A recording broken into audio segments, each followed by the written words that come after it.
أعوذ بالله من الشيطان الرجيم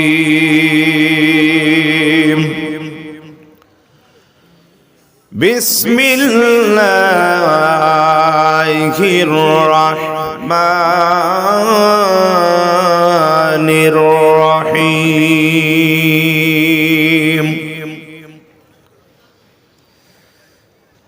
إذا جاء نصر الله والفتح আমার সঙ্গে বলেন জানেন তো নাকি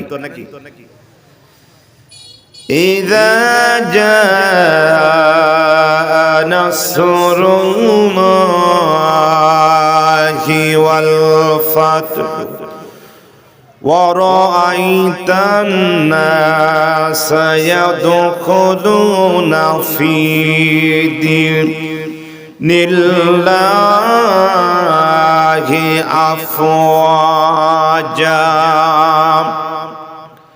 فسبح بحمد ربك واستغفره إنه كان توابا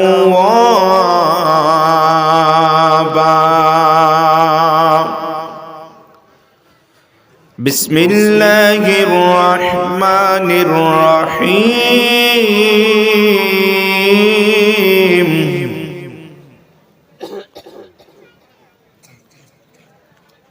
يا بني آدم خذوا زينتكم عند كل مسجد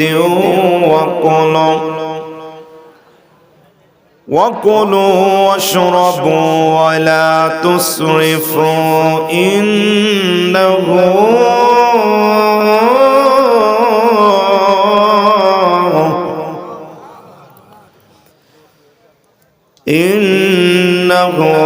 لا يحب المسرفين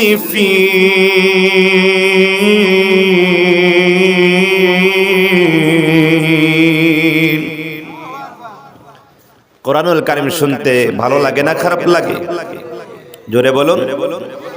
পৃথিবীতে যত গান শুনবেন একবার শুনলে ভালো লাগবে, দ্বিতীয়বার আর ভালো লাগবে না, দুইবার পাঁচবার ভালো লাগবে, কিন্তু তারপরে আর ভালো লাগবে না যত ভালো গানই হোক না কেন।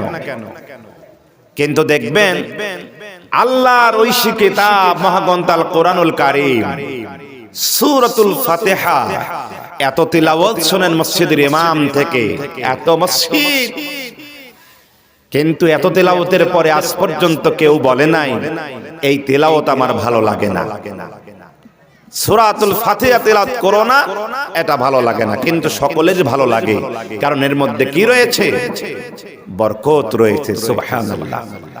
আল্লাহ সুবহানাহু ওয়া তাআলা তার মহাগ্রন্থ আল কোরআনুল কারীমে 110 নং সূরা সূরাতুন নাসর রুকুআহা 1 আয়াতুহা 3, এটা হলো মাদানী যুগে অবতীর্ণ হয়েছিলেন।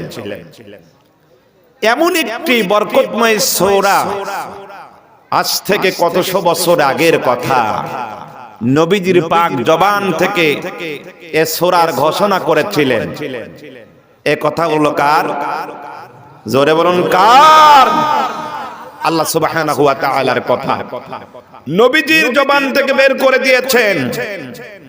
নবীকে বলেছিলেন ইযা জাআ নাসরুল্লাহি ওয়াল ফাতহ, যখন বিজয় আসবে, যখন বিজয় আসবে, পরিপূর্ণভাবে যখন মানুষকে ইসলামের দাওয়াত দেওয়া হবে, যখন দেখবা এই দাওয়াতে মানুষগুলো দলে দলে ওরাআইতান নাস ইয়াদখুলুনা ফি দীনিল্লাহি আফওয়াজা,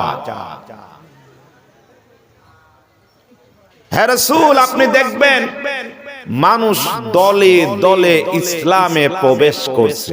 সুবহানাল্লাহ। বর্তমান তাই পরিস্থিতি হয়েছে কিনা? মানুষ দলে দলে ইসলামের দিকে, কোরআনের দিকে ধাবিত হচ্ছে, মসজিদ কম হচ্ছে না বেশি হচ্ছে? কিন্তু মসজিদের মুসল্লি কম নাকি? মসজিদের মুসল্লিও কিন্তু একেবারে কম হয় না। মসজিদও বেশি, মুসল্লিও বেশি। মসজিদের সৌন্দর্যও বেড়ে যাচ্ছে, মুসল্লিদের সৌন্দর্যও বেড়ে যাচ্ছে। সুবহানাল্লাহ। কারণ হলো মানুষ বুঝতে পেরেছে এ দুনিয়ায় আমরা থাকতে পারবো না, থাকতে আসি নাই, সম্ভব নয়।